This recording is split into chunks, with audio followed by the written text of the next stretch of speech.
we started off slow. We were fine in scrims, honestly. Like the beginning, before we came into LCS, everything was fine, perfect. We knew we were gonna do well. We lost. We went 0-2, and that's when like we lost trust in each other. We started like, honestly, once you lose trust in each other, it's really hard to come back. But we're trying to like gain that back. We're all trying to just play our game. The meta changed as well, so maybe that has to do something. But I still think like we're not that bad. You know, there's no way we go from 4th place team, like a playoff 4th place team, clearly like better than the bottom teams, to this. Like it's just, it makes no sense. You're back, and just in time for our next match, which pits CLG opposite FlyQuest. Let's now turn to the starting lineup. Selecting blue side, it is Counter Logic Gaming. In the top lane, it's Ruin. In the jungle, Wiggily. In mid, PowerOfEvil. Bot and support, Stixxay and Biofrost. And their coaches, Weldon and Irian. And challenging them on the red side today, it's going to be FlyQuest. In the top lane, Viper. In the jungle, Santorin. Mid laner, Pobelter. Bot, WildTurtle. And support making his debut for the team, Wadid with Coach Invert. And after a weak start from the previous 4th place team, FlyQuest come into week 4 by welcoming their most recent import. It is Wadid into the starting roster. Yeah, I mean, he won championships in Europe. He made it to semis at Worlds. Now he is here. Very exciting for FlyQuest and for their fans to see, can he turn their season around? And we'll see if FlyQuest can bounce back versus the CLG, who are improving in ways that are slowly restoring the faith. Yeah, I mean, CLG has been picking up wins against top teams. They've been looking good in those games. And the question is, how far now can this team go? And can they remain consistent? Because, the pieces they already had are playing better than last split. And Ruin is looking better than Darshan did. He's looking really, really good. So it feels like the team has been upgraded. But can they maintain this level of performance, or are the wheels going to fall off, as all CLG fans are always constantly worried about? Faith Wagon's always a little bit shaky, but we'll see what happens in the draft as CLG gonna line up ban number 1. And there's, ooh, that's a, you know what? Did not pin that one. There's LeBlanc first ban by CLG. Huh. Yeah, that's a little bit surprising, but LeBlanc going to be taken off the table. Has not been played by FlyQuest yet this split, but maybe something that I think that Pobelter will be going towards, as 2 of the 3 champions he's actually played this split did get, well, nerfed heavily, Silas, and then also changed completely Rise, and we haven't really been seeing Rise at all. So, if you think that, okay, well, he's not going to play either of those, where is he going to now? This may be something that Pobelter has been using in scrims, so it could just be more of a targeted pick. The Karma, as well as Sejuani, is feeling like pretty standard red side bans. Yep. No one really wants to give those away as the first pick. It's been mostly things along the lines of Aatrox, Irelia getting first pick blue side, so far on this patch in NA and abroad. But we'll see if that does remain consistent. Also, Sona will almost always eat a ban in a lot of these drafts, so it's actually CLG to take it away on the blue side here. FlyQuest really counting down. Actually going to go with Syndra, so there's already some mid laner fighting going on before we even get to the picks. Yeah, very interesting. Targeting that Syndra here for PowerOfEvil. PowerOfEvil, certainly does like the Syndra, but is also very comfortable on a variety of different champions. 2 Viktor, 2 Orianna plays as well. Thus far this split. Yuumi going to be taken away. A little bit surprised to see that actually as a blue side ban from CLG, because I feel like that's something they could pick, but they may want to be trying to force like a Sejuani ban or something along those lines, and not willing to do a trade, because if you don't ban Yuumi and then FlyQuest doesn't ban Sej, then it is just a trade, and that may not be something that they're willing to actually look for. Yeah, kind of an interesting first pick no matter what it ends up being. Sejuani, maybe the ban that makes more sense, so that is the ban for FlyQuest. Aatrox, so was the first pick that I thought of as soon as I kind of saw this draft unfolding. Yeah, it's certainly possible, but CLG does have the ability to go a different direction. Aatrox certainly has been the most common. Irelia is also up. We have been seeing, a lot of popularity along the lines of Rumble these days, but I don't really think that we're going to get that as a first pick. Lux support, also very popular. Wow. That's going to be the lock here for Biofrost. 3 of his 6 games have been on this Lux support, so securing this early, going to be very powerful for them.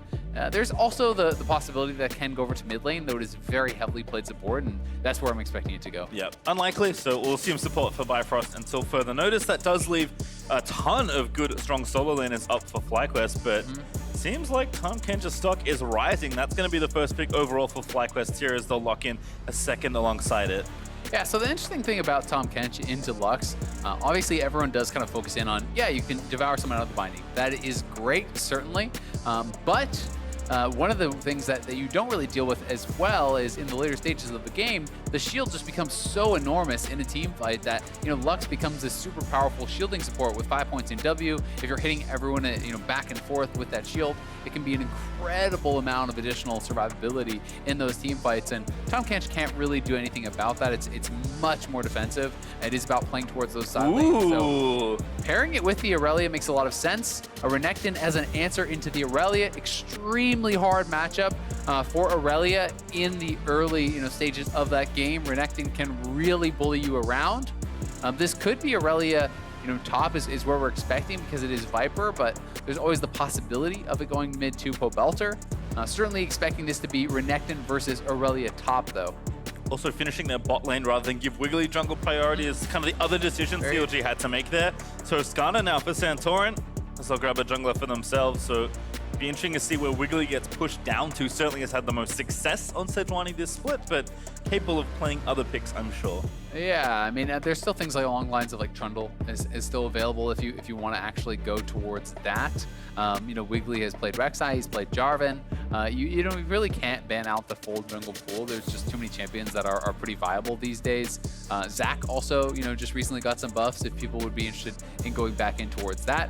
Not sure we're going to see it here, but J4 still available, could easily be the target. Depends what they really feel that they need.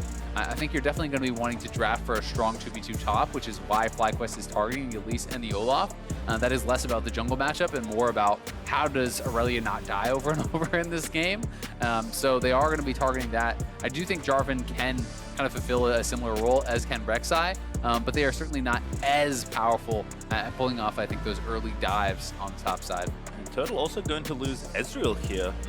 So kind of that safe, solid option going to be taken away. Would love to see Turtles Jinx again. It was something that in spring they pulled out a few times and looked quite good. Yeah, I think it would make sense, right? And if you're going to be going up against Sivir, you're going to be getting pushed in. There's a couple of different options here, kind of just farm for farm. Lucian, I'm actually really surprised that we're going to get a Lucian paired alongside a Tahm Kench. I think that is very rare that you get this kind of a marksman who wants to play so aggressively paired alongside such a defensive support. Generally Lucian wants to be going forward, wants to be, brawling and fighting constantly.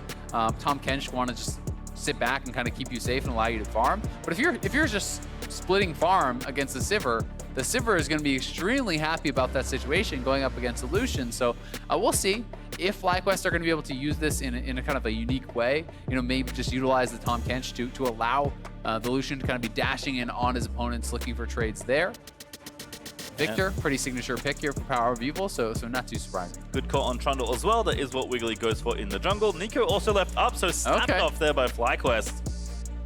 Very interesting. So expecting AP Neeko mid, things could get swapped around this, but I mean it could be on hit. The thing is, you can also kind of swap things around trying to match lane for a lane, and it does become a little bit of a guessing game where we may see down to 20 seconds people are trying to swap. Because Viktor is a great matchup into Neeko, and that becomes very difficult for Neeko, especially on hit becomes completely unviable. You have to go for AP and try to match along those lines. And likewise, Renekton is great into the Irelia, so I do think that if the matchups don't change, last second swap.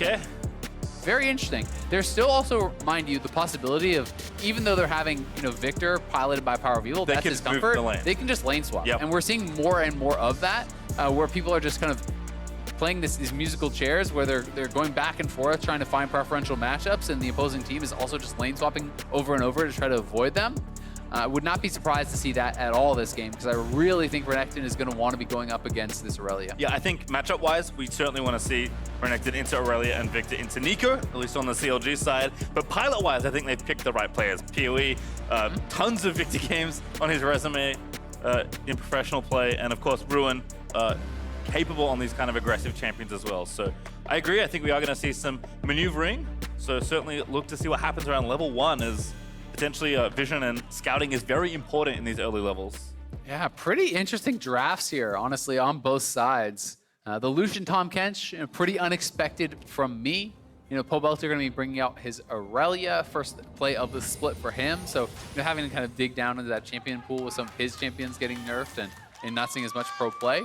But a 4-man invade looking like CLG going for one of their signature moves. This always kind of has been a CLG thing, looking for these level 1 plays. But Viper is playing this so defensively, already pre-warded the bush and is standing back. So this to me is preparation, kind of scouting, specifically for CLG. That you are so ready for that invade. That is a very smart move, and whether that is credit deserved by the scouts, like the coaches, or that is a player adaptation, either way, they definitely deserve the credit there. And they are actually going to give the experience as well to Ruin.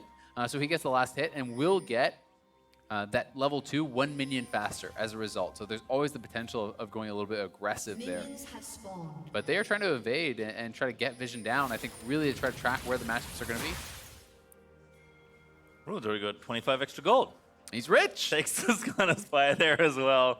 And it does seem like he's going to hang out in the brush and wait for Irelia to show herself, presumably in mid lane. Exactly. They're both just going to sit here, and once they show, then they will choose their lane because they're hunting for these matchups. So Pobelter, as a result, is just not going to show. So they're kind of in this standoff where Pobelter's like, all right, well, if you're going to wait for me, I'm just going to stand in my turret. If you don't play League of Legends, neither will I. So they are going to kind of guess, though, that it will be Pobelter in the mid lane. They will guess right. So it is CLG getting those preferential matchups thus far. Ruin playing mid, and it will be PowerOfEvil playing top on that Viktor. So we'll see if the musical chairs continues, but certainly CLG get their lane assignments where they want for level 1. Yeah, definitely gonna be happy about that. Also worth noting, it is Comet on the Lux. This is not Airy. This is not Guardian. We have seen Aftershock a lot as well. So, this is the kind of most aggressive type of setup that you do see. Traditionally, it's almost always been Resolve as the primary runes in pro play, either Guardian or Aftershock. So this is more about harassing the lane and winning this lane. When you are playing against Tahm Kench doesn't really have much of an all-in to speak of, so they're feeling comfortable to just look for the Comet. Comet is hit confirmed by your E because of the slow that it does drop. So CLG is going to be trying to push this in. You proc the lethal tempo with your Boomerang Blade or your Ricochet, then you just auto attack, you shove in the Lucian, and then you have Lux to harass you under turret. So it seems like a great 2v2 for CLG. And Turtle, maybe in a little bit of trouble in that matchup as the Lucian who wants to play aggressively, but likely not going to be in a position to do so. As you mentioned as well, Viper basically priced in to going for AP, so Global Augment effectively confirms that. We'll see the GOP Twin Shadows kind of thing going on there as Ruin, bit of early aggression here, trying to get the wave shoved in. Does have the ward onto Santorin, who's now going to sweep it out, but Ruin is resetting the wave now, so it will be safe from any jungle attention. Yeah, and as you see, Pobelter just kind of have to wait under turret, for those minions to CS. You have to be very careful about Renekton. The early power on this champion is certainly very, very high. That being said, it's I would say less of an abusive matchup in mid lane than it is in top because it is a shorter lane. So Pobelter has more of an ability to kind of just play safe and try to farm it out under his turret. That's likely why FlyQuest just decided to just keep Pobelter mid with the Irelia regardless. If you are in a long lane, it's much easier for Renekton to set up a bit of a freeze and then actually engage on you when you try to come and break that. Santorin, though, playing top side of the map. It looks like they will just be trading scuttles, and PowerOfEvil playing pretty defensively as a result, but everything going very well for this CLG 2v2 on the bottom lane. They've already almost gotten their first turret plate a couple minutes into this game and just going to be ramping up this pressure. And the other kind of added bonus is we've seen a number of games this split where Lux is really struggling to actually proc the Spell Thieves, where she wasn't in a position to actually be farming up effectively with that gold. But if you're pushing in, you can just proc it on the turret over and over and over, and Tahm Kench is easy pickings to just farm off of. So he's already sitting at 183 gold earned on the Spell Thieves and should be able to kind of keep that up very easily throughout the game. Going in now, Wiggily going to get the pillar down. Pobelter trying to shake off some of the damage with the W. Good flawless duet, finds the first time.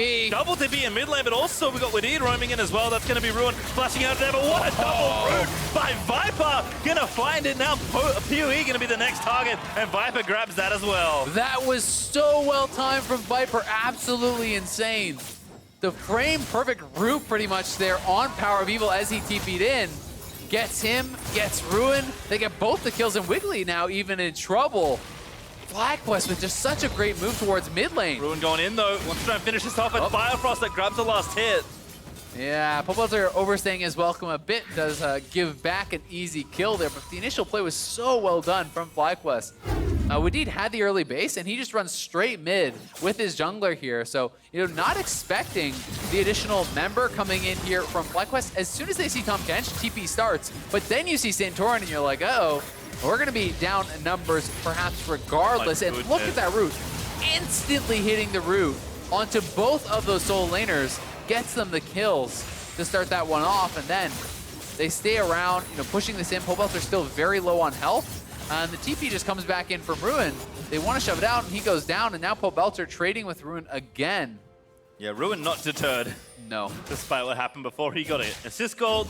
He's still playing aggressively here up against the Phage that's done. I mean, really no major items completed for the Renekton, but still up about 12 CS, trying to play aggressively into POB.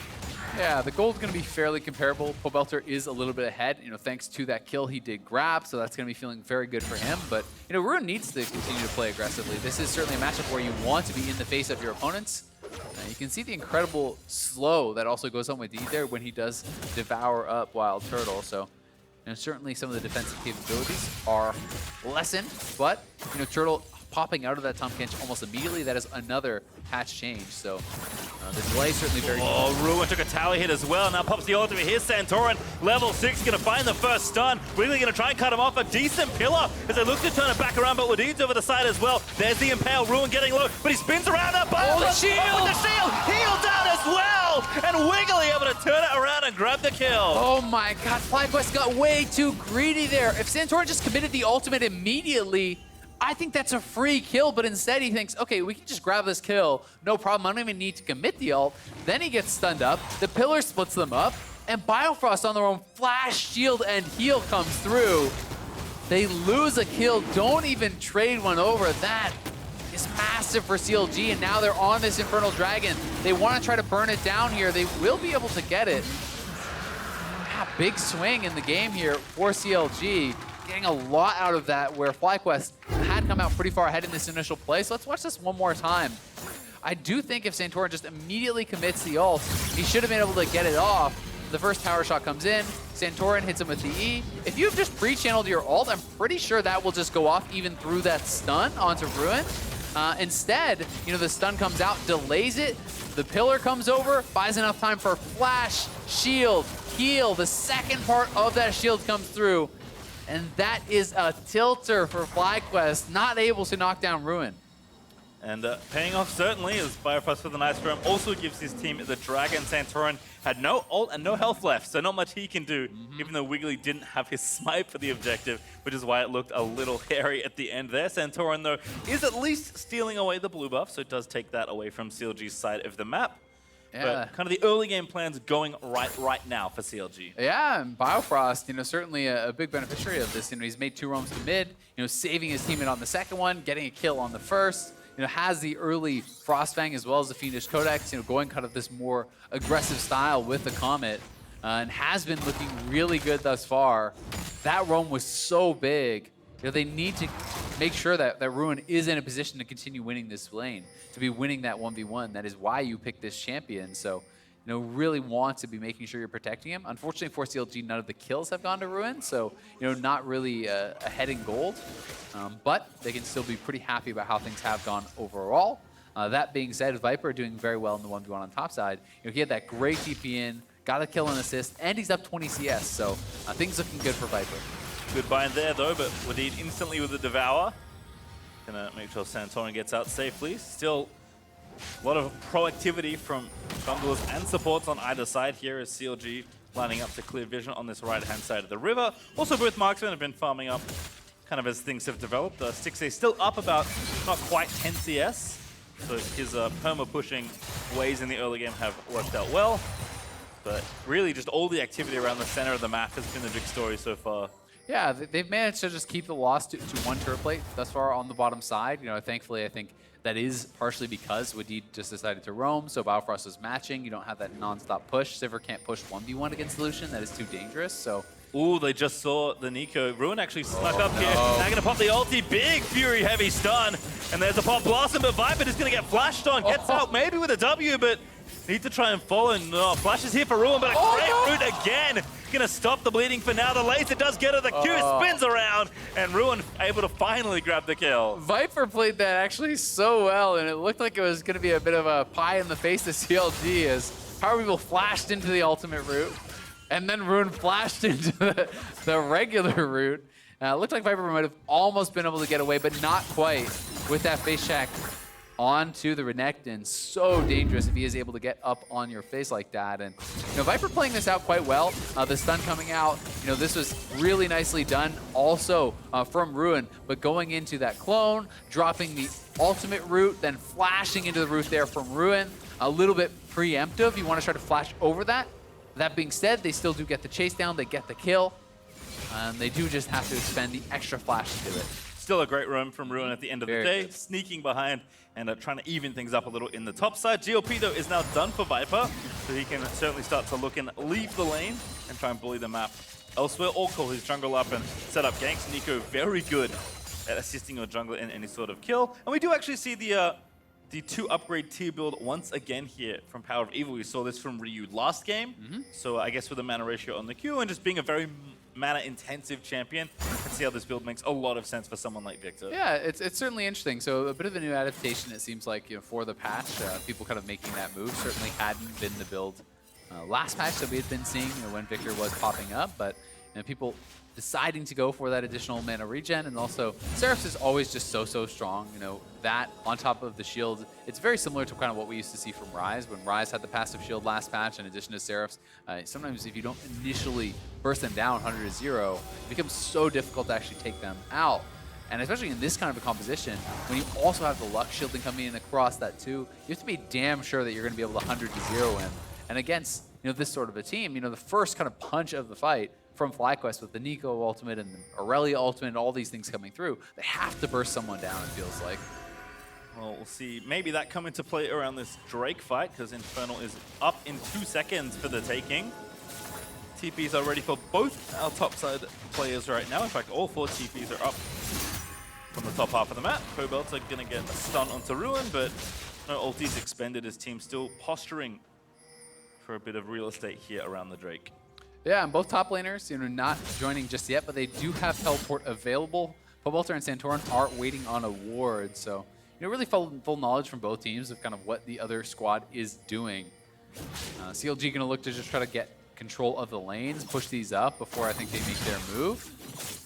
Ruin trying to shove this in, trying to kind of posture aggressively here and see if they can get any sort of advantage before they make their move. Also another 2v2 brewing. Pobelter again going to be the target. Here comes Viper's TP though. Wiggily chasing in. Maybe a bit too far, but Santorin went deep for Ruin to get the Impale down. Santorin able to finish it off as Viper has the pop blossom to set it all up again as Pobelter now getting low. The Lux laser not going to connect. So Pobelter will get away. 2 times now. Viper with very effective teleports. He'd already backed off before that fight started, so he could not be interrupted there by PowerOfEvil. And as a result, off of Viper's TP, FlyQuest will grab the Infernal and even that right back up. Big win there for FlyQuest. I mean, even in kills, currently even in turrets, even in gold, and now even in Drakes. They're even the same type. Very close. Yeah, and Pobelter is falling behind, or rather, he's putting Ruin behind in this matchup that Ruin picked for the counter pick. And here this is one more time. The much faster teleport coming through from Neeko. Santorin flash ults him right back into the waiting arms of Viper, hits the root, hits the pop blossom. It's full retreat for CLG. Pobelter sidestepping the Lux ultimate is able to get out, and that means it's an easy dragon now for FlyQuest. And the Renekton thus far really not working out. FlyQuest is just playing very well around this mid lane, and it's now not only the CS advantage, it's the kill, it's the CS, it's a lot kind of going in the favor of Pobelter, but Biofrost able to steal away that scuttle. Pretty nicely done. Have to see the CLG want to go aggressively for this Rift Turret here because plates have now dropped off, so there's not that advantage you can try and get, but of course getting a turret, especially the first turret, always valuable. So it does seem like they've swapped their duo to the top half of the map. Ruin with some free time in the bottom half of the map, actually taking down a pretty significant amount of the turret's health as well. means it does seem like CLG are committing to playing for this side right now. Yeah, and despite the fact that the Renekton pick isn't going great for CLG, they can still feel very good about the fact that you have a Viktor and Sivir who are scaling, right? And that is some serious late game insurance there, where it does feel like FlyQuest comp to me is much more kind of mid game, early game centric with Lucian, the Irelia. Those are champions that I think you can have more of a difficult time when you get to the full late game against the likes of what CLG is running. So we'll see when FlyQuest is going to try to turn up the pace a little bit here, but Wiggily lying in wait. He's behind him. They may want to go for this. Stixxay trying to act natural. Here's Biofrost again. There's Wiggily, surprise! Wadid going to be the first target, but he flashes away. And plays off now for CLG. Yeah, but still, nice little play. Going to be lying in wait in that brush. Does get the flash off of Wadid, which not only makes it more dangerous for him, but also, honestly, for the Lucian too, for those carries, because they're not going to have that additional safety of Tahm, Kench, Flash devouring them if they do get caught out. A little bit separated away. Pobelter, though, splitting it up on the bottom side. Has kind of been a lot of what he has really been liking to do this split. A lot of Rise games, heavy split push focus, playing some Jace, split push focus, now here on the Irelia. He's going to be closing in. No, he already has the Triforce, so that is really big buy, and you're going to start to feel like you can win those 1v1s against Ruin at this point. Black Cleaver is nice for the Renekton, but we'll see how those play out as Pobelter returns to that half of the map. FlyQuest also have just rotated extra people up just to make sure that CLG's freely pushing top lane attack. Given a little bit more attention. See Stixxay forced to play a bit more defensive because his jungler has left the area, and there is still this Herald to try and play for. Double control, let's see if the CLG are going to get taken out. Yeah, I think FlyQuest should be playing aggressively for the Herald. It makes a lot of sense. They have great vision in this whole area along the map. You can see this whole line of wards here. They have a line of defensive vision here as well. So the river is really kind of well and truly theirs, rather on the side of FlyQuest. So they should be kind of moving towards that. I also think that when you do have the Triforce on the Irelia, the Bladed Rune King on the Lucian, you have the Super Soaker on Neeko as well. And this is a really strong one-item power spike kind of for all of these champions, and they want to try to utilize that to get neutral objectives and really kind of push that pace to kind of dissuade CLG from being able to just sit back and farm passively and wait to scale. Well, certainly hand was forced as Wiggily went down to the bottom lane to try and make sure Ruin got that first turret, which he did collect. As you can see, 1,000 gold up right now for CLG thanks to that bonus gold. But the Herald does go over, Santorin collects it, and here comes Biofrost looking for the bind. Wadid with a nice sidestep does get out of there. FlyQuest safe as they secure the objective. CLG not able to find any extra picks. And we'll have to see what they can actually get done with this Rift Herald. We are post 14 minutes, so no plates to cash in on. But usually people will use it at this point in the game to try to attack that mid lane. As you're getting closer to 20 minutes, opening up the mid lane turret, giving you more access towards the Baron Pit becomes a very important part of the game, part of the map to really kind of fight over. So we'll see if they're going to be able to go for that. You can see Ruin also building towards Spear of Shojin. So this is really kind of the 1v1 style of build. With Shojin, when you do have that completion, the matchup again can kind of swing back in Renekton's favor. People who are really adept at actually utilizing this with Renekton animation canceling and kind of getting the most of weaving in the autos and actually proccing Spear of Shojin to reduce the cooldown on your abilities, you can get multiple rounds of your stun off in one single 1v1, which makes it very difficult for Irelia to kind of be actually dashing back and forth and healing up with the Q and stacking up your Q passive as well. To be able to kind of win that fight as you would want to. More of the Ruin we expected to see. He was certainly someone who loved the side lane, both in the TCL and, of course, at NSI when he played during the play-in. So, not an option right now because there's a Drake to fight over. If FlyQuest have already started the mountain, Ruin is going to stick there and take the tower. Maybe CLG are just trying for a 50-50. Oh, they're keeping in from behind. They want to commit to this, but Viper, remember, has flash already. Take it all back. Santorin, though, a little bit low. Root in the front side gets Wiggily down. A good ult there from Pobelter, but he's going to get melted down. PowerOfEvil able to take down the Irelia, but Ruin quickly dispatched as well. Still CLG, though, have traction on the objective. Able to take down the mountain as a bonus. Yeah, still good trade there for CLG. 1-for-1 on the solo laners, but you get the dragon, so they're going to be feeling pretty happy about that. Good collapses from both squads to actually turn and fight the 1 instead of kind of being corralled into the 4. Shojin now already done there from Ruin off the back of that fight, and The Mountain Dragon will be pretty helpful here. Pobelter, though, fully spotted out. He wanted to look for the flank. He comes in, hits the 3-man ulti, but Rune is behind them, and it's a nice binding onto Pobelter. Remember, that W does not reduce magic damage anymore as of quite a while ago, so the damage coming through from Viktor as well as Biofrost, very significant, and is able to burst him down. Yeah. A reminder that we are still looking for FlyQuest to pop the Eye of the Herald and try and take down a turret. Can be tricky if Viktor is sitting in the mid lane just wave clearing forever. In fact, perfect hex core done along with the staff. Looking to get upgraded relatively soon, I would imagine. Means that FlyQuest, if Viktor is there, might have a bit more trouble, but actually he's in the side lane right now. Yeah, I mean, he is sitting on 600 stacks, so, you know, working up. But you don't even need him there. You have Sivir as well, right? Like, you have two of the best wave clear champions in the game.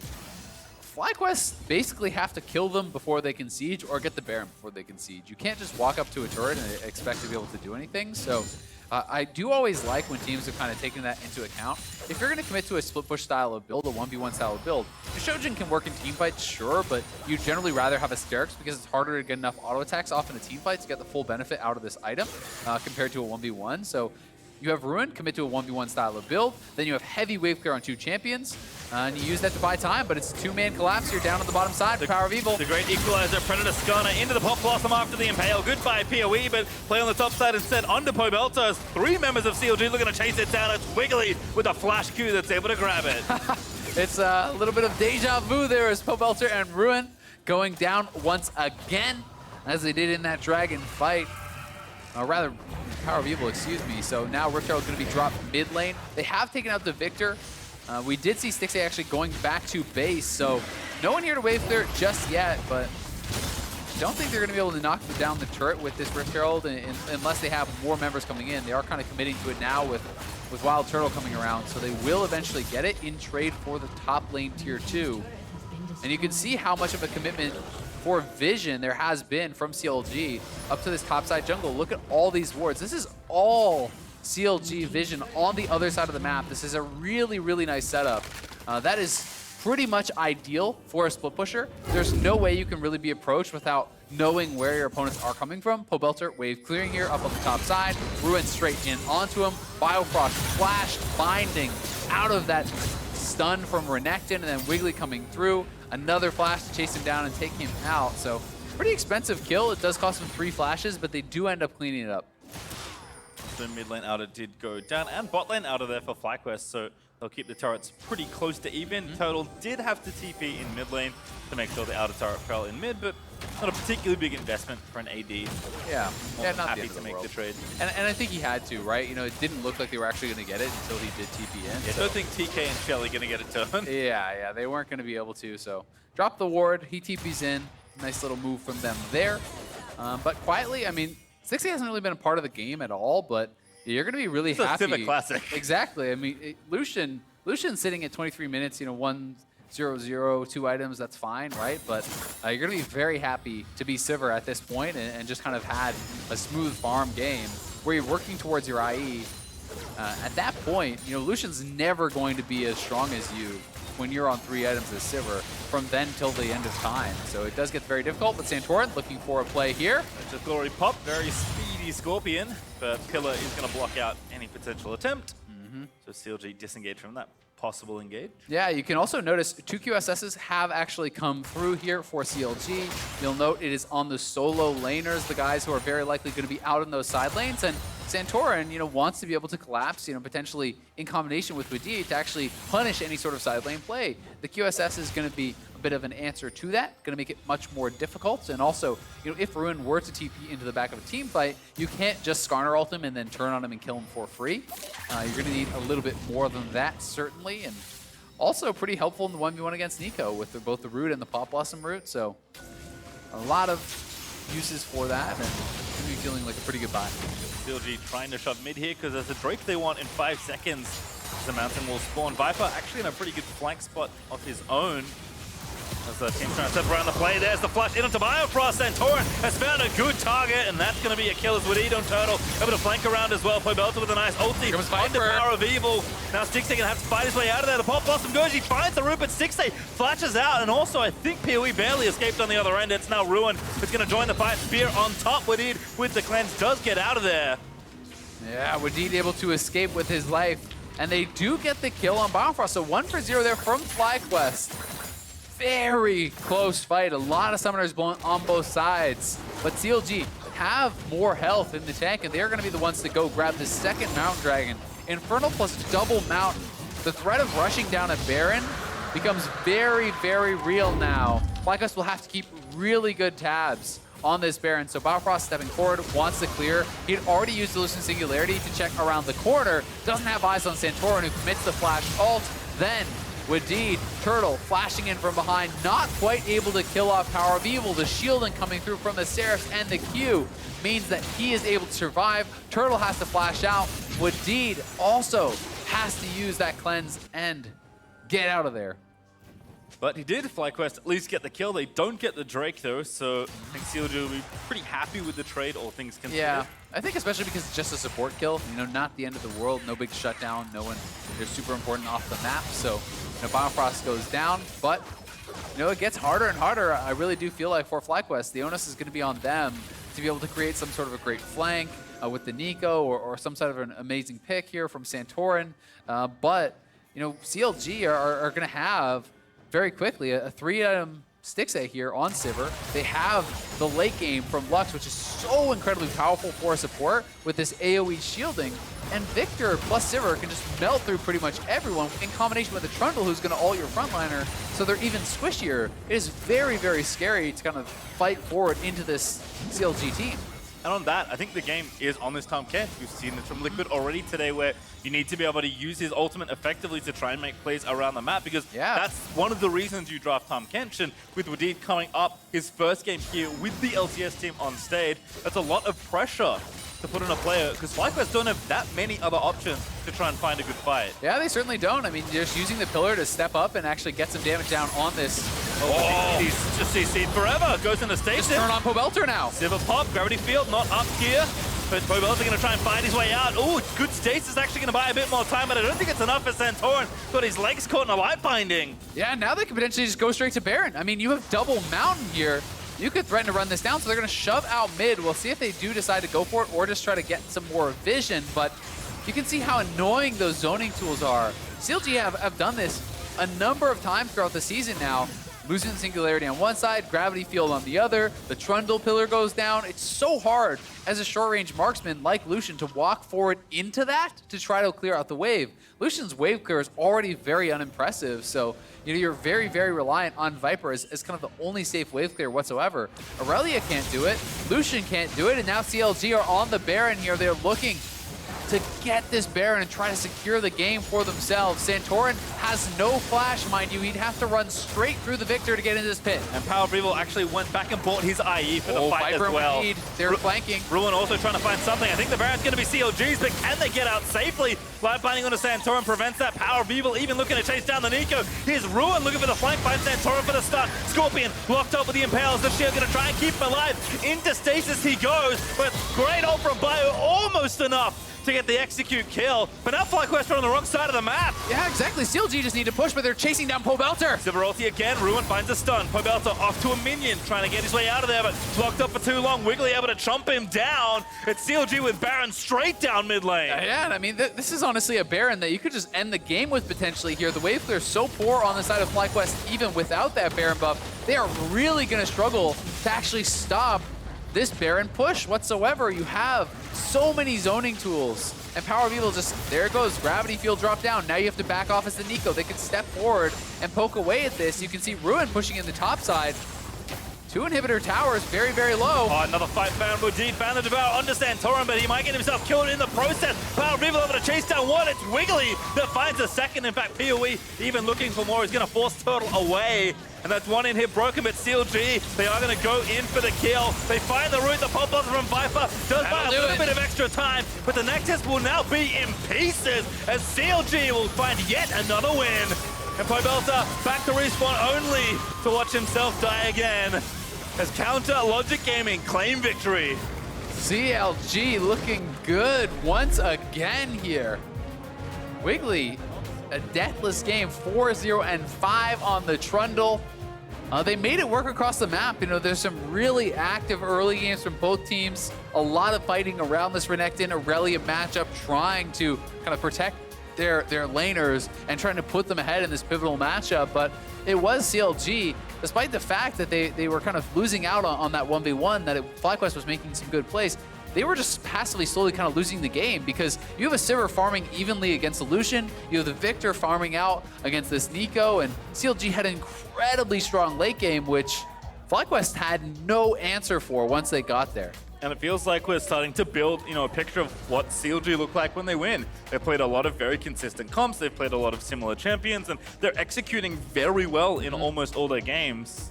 Yeah, I mean, they're utilizing, their sieging. Their sieging is so good. We've seen this in a number of games. Lux plus Viktor zone off the wave clear. They're not able to approach the turrets, siege the turrets. They did it with Caitlyn Lux. They did it here with Lux and the Viktor, utilizing that to kind of zone out their opposing team. So that Sivir, a short range AD who normally struggles to siege, can do that.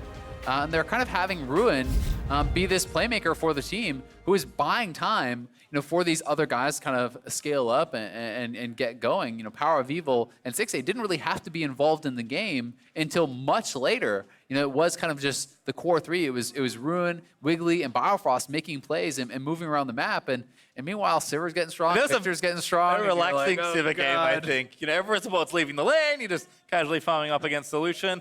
And I think for Ruin, I actually like that he's maybe becoming a bit more of the X factor. But for more on that win, Riv is standing by with the victorious support. Thank you very much, gentlemen. Great cast on the day. I am joined by Counter Logic Gaming's Biofrost from the bot lane, breaking out the Lux once again. I have to ask, the last few patches have allowed supports to kind of deviate from the regular just tanky play. How's it been playing Lux and these other champions to make plays from the support position? It's a lot of fun. I think that she's really versatile as a champion. Like, I went Comet this game because I felt like I didn't need Aftershock or like Guardian. You're welcome. And yeah, it's just really oppressive because you just constantly push the wave and you can't really interact with her. And that was my next question. Comet, Aftershock, Guardian, which do you prefer now? Honestly, I like Comet because I'm a lane player, but it's not good in every situation. You can't run it against Nautilus, you're just gonna feed. So it depends on the situation, I think. Awesome. Looking at tomorrow, you're probably going to have to fight Zeyzal for Lux. How do you feel against Cloud9? And how do you think that one will play out? Well, Cloud9 actually looked pretty bad today, which I feel like... What? No, wait. Well, Speaking truth, it's truth. But I think that's because of the comp they picked, and if they have a better comp tomorrow, I think it'll be a lot closer. I think every game is like super close right now since it's a best of one. People are still like finding out the meta, and a lot of times if you have a bad draft, you just end up losing the game. So I think that's what happened to C9. All right, Biofrost, thank you from us for digging into that. We're gonna head to the analyst desk, the State Farm analyst desk, to break that one down. Thank you very much, Riv. Counter Logic Gaming will join the three-way tie for first at 5-2 with that victory there over a struggling FlyQuest, continuing to struggle here in the summer split. I do want to start with Champion Select. Crumbs, I know you have some opinions on the way that FlyQuest has been approaching Champion Select so far, summer split. That's right. They're struggling not just in the game, but even before the game. In Champion Select, I think this draft just blows, honestly. You got Lucian right now. You're asking to try to win the early game when you still can't find your identity. To top things off, then you go with the Irelia and the Neeko, which are picks that were good in the last patch, and now we've got a new patch. We have seen so many more answers, like the Renekton that's getting picked around the globe, and then you have a Skarner that's supposed to try to skirmish early. Like, nothing makes sense. Like, you're not setting your team up for success. So when I saw what Counter Logic Gaming had, I was like, well, no matter what, unless FlyQuest smashes the game in 20 minutes, CLG is just going to win, and that's exactly what happened. The game dragged on, CLG wins, bam, thank you. Yeah, and I think the big thing for me is, as much as I hate the FlyQuest comp because it feels like a bunch of people just picking what they want to play, CLG, on the other hand, is exactly what we want out of CLG. It's strong bot lane, strong top lane, scaling mage in the mid lane, and Wiggily on tank duty, and being a perfect frontliner. And yeah, they had to swap the lanes around to get more acceptable lane matchups, but that's fine because your overall team comp is still what CLG is good at. I also want to sound the alarm. You got to keep your eyes on Renekton right now. Pick right now is crazy good, super good in lane, and actually transitions fantastically into the mid game. And with team fights with Spear Shojin, you're actually an absolute beast. So expect Renekton to be more and more common throughout the LCS. Mark, you already mentioned that the Renekton got swapped to the mid lane to match the Irelia, and that's where all of the action was happening in the early game. Surrounding that mid lane, both junglers for either squad paying close attention to their mid laners or pseudo mid laners in this case. Kills going either way, remaining relatively even through the early portions. And this was really scary when it happened because it's a 2-for-0 in favor of FlyQuest to kick things off, as well as the fact that they had the lanes kind of pushing in their favor. So I thought this was a great start, but then they overstay a little bit, and Rune TP's back after dying from the flank, and they're able to get another collapse. And that's just, you know, sloppy play by FlyQuest. And as the game went on and the first couple kills happened, eventually hit this lull. A little greedy here. So sloppy and greedy. You have it right there, right? You're trying to snowball. You just need to get the kill. And then Biofrost makes the second roam again, because the first one, it was him that claimed the kill on Pobelter, and then once again shows up, denies the kill, gets a play. I think from that point on, the morale just plummeted for FlyQuest. Yeah, but look at that goal graph. I mean, like, we saw this early scrapping. We thought we were in for a doozy of a game looking at these drafts, and then it just, like, the pulse stopped. It was flatlined, literally flatlined, until CLG won the game. And to be fair to CLG, they're fine sitting in a flatline state for a long period of time. The onus was on FlyQuest here to actually get something done, and I think that's where we maybe can turn a critical eye to the mid laner for FlyQuest in Pobelter. Had 7 deaths in just this game for his team. The next highest on his team was 2. I mean, I don't know what happened to Pobelter, or to be honest, all of FlyQuest, but when you just look at Pobelter's numbers, he's a rock in North America. He's always a stud for his team. He is tied for most deaths in the LCS right now. He has the 3rd worst KDA of any player in the LCS. Usually that's reserved for junglers and supports, never mid laners. And then he's also the worst, you know, as you can probably expect, mid laner KDA wise. And so, yes, KDA is not the only stat to look at. It's more indicative of the problem than the symptoms themselves or the problem themselves. But at the end of the day, these are isolated deaths a lot of the time too. This game, they're trading kills back and forth. There'd be someone random on CLG gets picked off, but always Pebble that they're getting picked off on the other side. Right. I mean, clearly not very comfortable with the Irelia, especially into the Irelia versus Renekton matchup in the mid lane. And I would want to cut him some slack, because I think that the draft really does not set up Irelia. But like you said, it's really undeniable that when you have such a large percentage of the game, because what this game should have been for FlyQuest is the one in spring where they do fall behind against TSM, and you simply wait for Santorin, the champion that has to find the picks, the Skarner, to bring you back into the game. You don't have to have every single member looking for something. FlyQuest's spring split form is what makes their current form frustrating, right? The idea that they had landed on an identity, that things were working, and they knew how they, as a 5-man unit, won games in spring, seeming to have just fallen to the wayside is what's frustrating about all this. But by the same token, I think we have to talk about a CounterLogic Gaming that now sits at 5-2. And Mark, they were your pick at the top of the day as one of those teams in the top 6, not TL, TSM, or C9, that could challenge in the quarterfinals and make it to finals weekend in Detroit. Kobe would be mad at me. I was a doubting Thomas. I had no faith for the first half of the split, basically. Freak was on the bandwagon way before I was all on up to it. But now that I've seen them gelling, I'm starting to believe a lot in this team. We talk about how their play style matches up very well. They're all on the same page. They've figured out how they're going to play together. They have an upgrade from their previous splits, and so they feel like a really good team. I just love that when you spread out the narrative over these teams throughout the year, you can see how high or low we were on them at the start, and then suddenly now we're like, oh, we finally get it. Yes, they're so good. Jump on the bandwagon. Let me on there. Get all There's room, right? Well, that's the fun of being in these seats, right? Yeah, it's not fun to be on stage when you're in the slumps. No, without a doubt. But this C9, or not C9, my bad, CLG roster, I think I still wonder what happens when they do stack up against the TLs, the C9s, and the TSMs, right? This was our now last place team in FlyQuest that they just beat. But again, there was that back and forthness. There still was a pick on the side of CLG for every pick there was on the side of FlyQuest. And cleaning up those moments is probably what will elevate them into the top 4. But to be fair, every top team is having these kind of skirmishy back and forth games. We saw one from C9 and TL earlier today. All right, there you have it. First place is now shared between 3 teams, and one of those is CLG sitting at 5-2. We got one more game today as Echo Fox and Clutch Gaming load onto the Rift for Game 5, so don't touch that browser.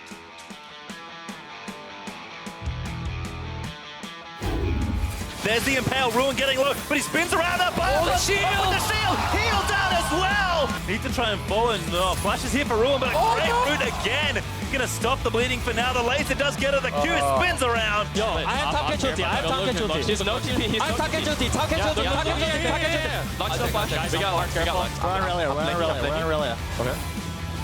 Going Irelia? Irelia's dead.